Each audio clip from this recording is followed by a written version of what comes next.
Well, hello there. After taking a week off, not a fun week. I had something very close to pneumonia last week, and so I was in no shape to present a wine steward video. But here we are, we're back. I'm sounding better, feeling far better. Thank you very much. And we can present to you once again what's going on up here on the mezzanine, down there on the sales floor, and so on at the Wine Steward. So let's tell you about what's going on right now. What's going on right now, absolutely right now, is the presence of a beautiful wine glass right here and a very nice wine that does not belong in it. What am I talking about?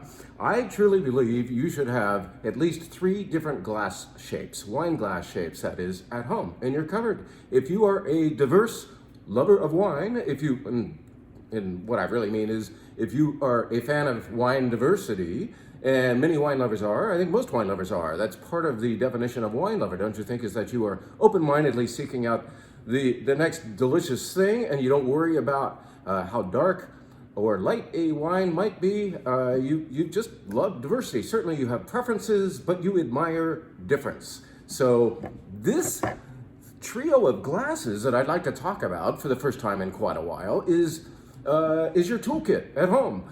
Why do you need more than one stem? Because with these different shapes, let's get them all up here. These 3, I believe, these 3 ought to be in your cupboard. With these different shapes, you have 3 different sets of, let's say, acoustics.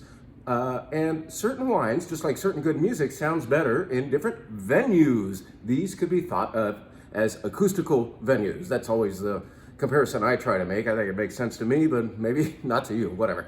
This stemware is great. It's lightweight, it's quality stemware made by Riedel. It's not overly priced. I think you could break these without spending the rest of the evening crying about it. And yet they're darn good. And they honor different types of wine. That's what I'm trying to get at. I think I'd like to tell you about a red wine here with respect to stemware. How about that? So, red wine, you think this, right? Red wine should go in there, possibly in there. This stem is in fact fantastic for Nebbiolo from Piemonte, Italy, for Pinot Noir, of course, and for beautiful Northern Rhone Syrahs, and so on. It's a great stem. It's remarkable. If you were to pour a Barolo made of Nebbiolo from Piemonte, Italy, in this glass and in this glass, basically the same size glass but different shapes, you would experience 2 different wines. If you are a careful smeller and taster of wine, you would say, I'm getting more out of this. Yeah, that's how Barolo or Nebbiolo from Piemonte, Italy will behave. It will behave best in this stemware here. We know it best as a Pinot Noir glass, but like I said, Barolo made of Nebbiolo and Northern Rhone Syrah and Pinot Noir go wonderfully in this glass, all right? This most conventional of shapes right here, your typical red wine glass that we call Bordeaux or Cab/Merlot shape, is going to be reached for most often because so many of us drink that kind of wine. And if you only have one shape, maybe this is the one to have, all right? But please think about it. Smell and carefully detect differences happening in different stemware, and you'll understand. You probably already do. Most of you are already playing to this. But this Cab Merlot glass, all right, here's a red wine from Northern Italy. I'm gonna reach for this glass, right? Maybe not. What is this? This is a wine that we're giving our least expensive wine club. We used to call it Andrew Jackson back when it cost 20 bucks. And more recently, Tuesday Night Wine Club. We're finally renaming it Curious. Are you curious? In other words, this is the entry-level club by which you try out the Wine Steward. And we highly recommend you check out all 6 of our wine clubs, but sometimes this little stepping stone into the club world at the Wine Steward is your first furtive attempt to see if we are giving you good stuff. This month, we gave that club to Northern Italian Reds. And by intent, they are not heavy wines. They are, in fact, designed for the weather we're about to have. A darn hot day is nigh. We're gonna hit 100 degrees this weekend. And if you do still wanna drink red wine, I don't think you wanna go out on the patio and drink a 15% alcohol, highly oaked Cabernet from the Napa Valley. I don't think so. Maybe you do. I don't know. Go for it. But I would rather have something refreshing. I'm gonna probably be drinking dry rosé and crisp whites. But certainly there's a need, especially when certain foods are in front of us, for a red wine still, right? I mean, if we're barbecuing or if we have charcuterie, this is charcuterie wine right here. Now, I want you to see what it looks like. Can you see as I pour it? That looks pretty darn delicate, doesn't it? I don't know how the lighting is here, but this is not dark to the eye. That should be for your first clue that maybe it doesn't belong in this glass. It's also pretty low in alcohol, 13%. I think it's more like 12.5. And it simply does not have the richness to belong in this big fat glass. It kind of gets lost in here. There's two things to do for this Corvina from Northern Italy, made by an Amarone producer and perfect for hot summer days. It is most perfect for hot summer days if A, you chill it slightly, put it in the fridge for 25 minutes, and take it out on the patio, and you will like it much better. It will make better sense on a hot day.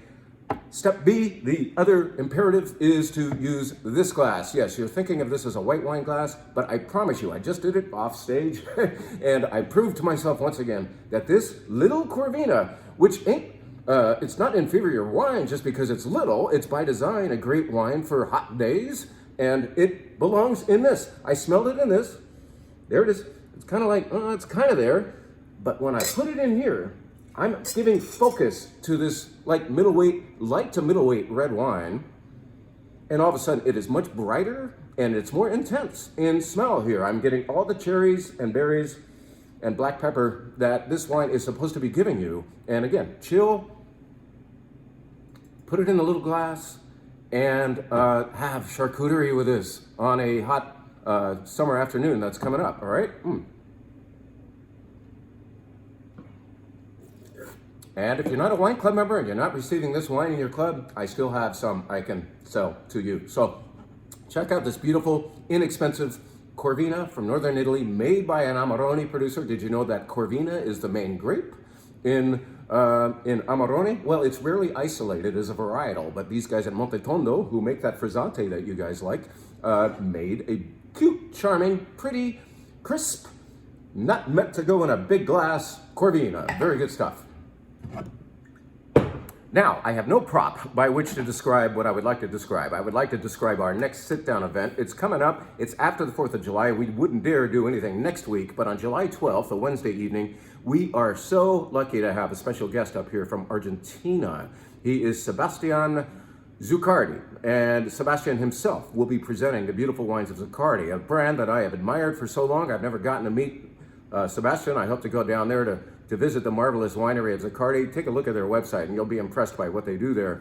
Many of you have been impressed by what we've given you in certain events and wine club placements and from Zuccardi. And finally, we get to hear from the man himself, showing probably a dozen wines, all from one Argentine winery. This will be great. We'll obviously have really, really good Malbec, but we aim to show you the possibilities, the great diversity. Lovers of diversity will really enjoy this event. From Zuccardi, there are so many beautiful whites and reds that they make a fantastic Cab Franc and so on. They make a Verdejo of all things. Verdejo, which is better known as a wine from Spain, north of Madrid. That white wine is made by Zuccardi. They make a beautiful example of it. So anyway, July 12th, for the first 26 people to RSVP, 6:30 p.m. That's a Wednesday evening. We hope you will join us. I'm going to put that on thewinesteward.com any minute now, as soon as I'm through gabbing. All right, so that's that. We've told you about glass shape. We've told you about Sebastian Zuccardi on his way up here. And finally, let's just briefly go through what we're going to do, or what we are doing at the wine bar right now. As soon as you start knocking on that door, I'll let you in. We can do this, okay? Here, this is sparkling wine from Tasmania. Remember Ennis, who used to work here? Great friend and wonderful customer. He still drives up from San Diego to pick up a whole stash of wine. And thank you for visiting recently, Ennis. I'm sure he grabbed some of his favorite sparkling wine. He's actually visited this winery in Tasmania, Australia. Jan's, this is beautiful, dry, rosé sparkling wine. Won't call it champagne, but it is certainly worthy of a champagne lover's palate. So anyway, check that out upstairs. A good way to cool off. Let's show you the whites briefly. Let's get them all over here. Obviously, I did not plan this video very well, prop-wise, but here they are. Here's all these beautiful whites. Let's take you first to, where should we go first? Oh yeah, let's go to Luberon. Luberon is in the southern Rhone Valley of France. It is kind of a satellite of the Rhone. It's south and south and east of Châteauneuf-du-Pape, not too far away from there, Luberon. So this is a blend of several different white Rhone grape varieties. Get to know, this is like in one bottle, a great lesson on what white grape varieties grow in the Rhone. There's Roussanne, Marsanne, Grenache Blanc, and all those good things in there. I think there's about 6 different grape varieties in that guy. What should we do next? Let's stay in France. By the way, the Tour de France starts this weekend. In fact, maybe Saturday, July 1st is the launch of the Tour de France, which ironically will start in Spain this year. So they tend to do that nowadays. They start the Tour de France in some neighboring country with whom they want to remain friendly. This is going to be called Gros Plant. Gros Plant's the name of the grape. You might better know it, you probably don't, as Folle Blanche, but it is grown way out in the Western Loire Valley where they make Muscadet, that beautiful dry white wine. Here's another beautiful dry white wine from there you should know about. Very rare to see and fun to try. It's not scary and not as scary as the name. It's delicious. It's vibrant and clean and fresh.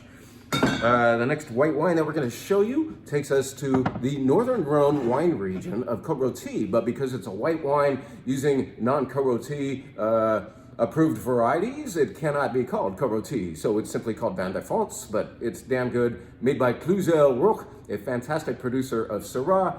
Just for kicks, he makes a fantastic beer that we're selling downstairs, and this white wine, a white blend, including Altesse. Altesse is better known as a grape from the Savoie region of France, so toward the foothills of the Alps there. At any rate, this is beautiful and exotic white wine that you simply won't see hardly anywhere else.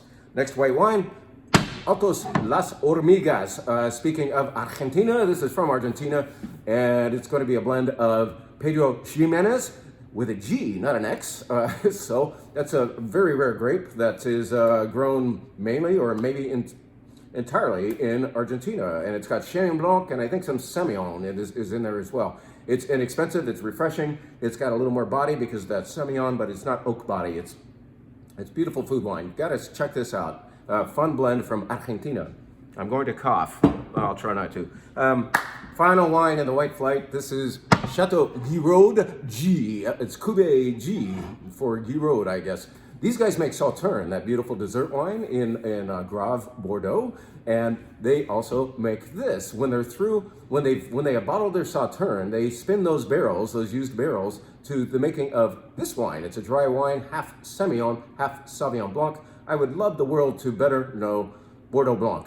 It's a very deserving wine type that people seem to have forgotten about. So check out this Chateau Guiraud at the end of the white flight.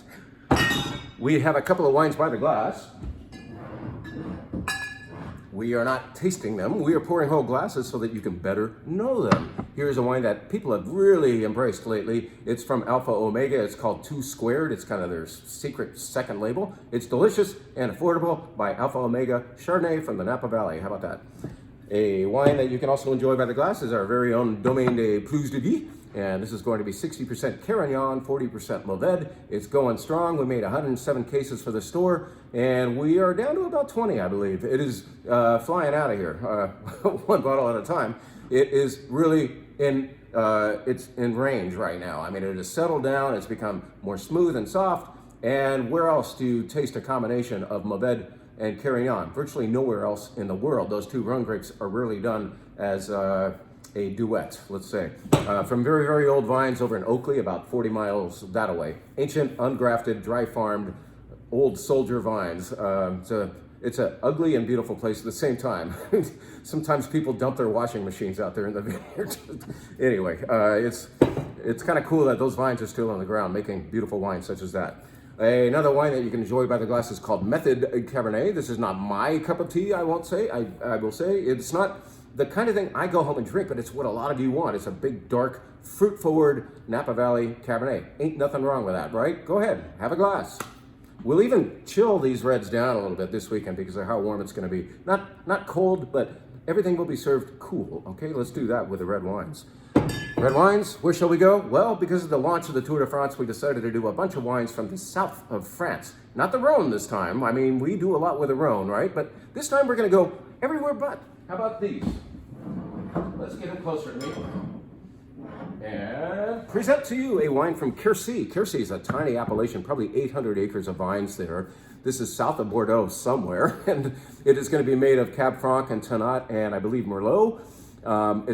It's another lesson in reduction. Like when you first crack this bottle open and smell the wine in your glass, you're going to go, woohoo!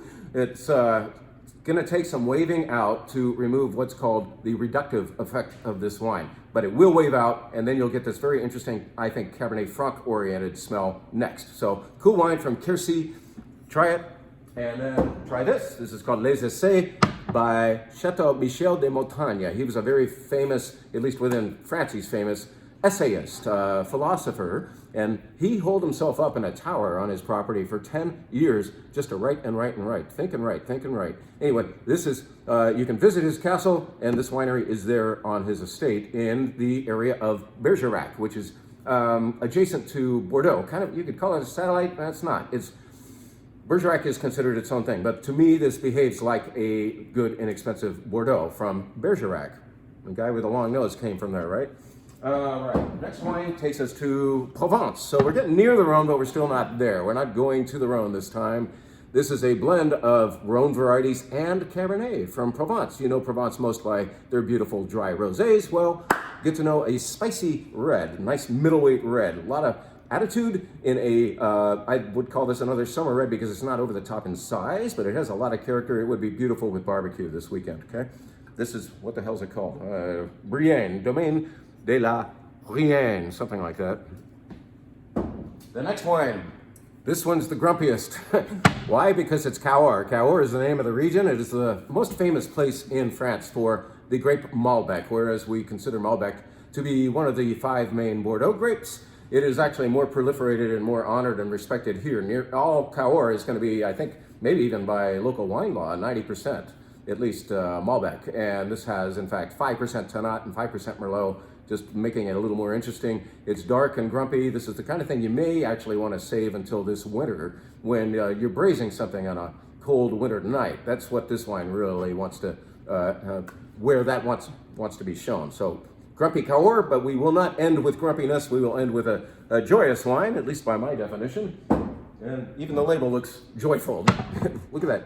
Joyful or joyous fonts. This is Les Vignes Oubliées, and it's from an area called Terrasse de Larzac, an area I've become very excited about. It's not very talked about. It's kind of hard to pronounce it. Can you see it on the back label? I don't know how that's showing up, but Terrasse de Larzac. This is found for us by Kermit Lynch, of all people, one of our absolute favorite importers of wine. And Les Vignes Oubliées is going to be using, I believe, Grenache, Mourvedre, and my old friend Carignan is in there as well. It's a nice Rhone-like red, but because it's grown at altitude and in a very mineral-oriented soils, it's a little leaner and a little more elegant than some of the monster southern Rhones that you may know. So, set of flavors is similar, if not the same, but a different feel, a more elegant, lifted, airy, high-altitude feel is happening in Les Vignes Oubliées. So, don't forget, always use the right glass. We sell these here, by the way. That was supposed to be a commercial for our stemware section. And then our event with Sebastian Zuccardi is on June 12th, I believe. I'll confirm that in an email out to everybody who gets our email and post it on our website so the first 26 people can grab their seats to meet Sebastian Zuccardi and taste his beautiful wares. And then finally, come see us at the wine bar anytime. Like, come a knockin' anytime. See you. Thank you for watching these videos.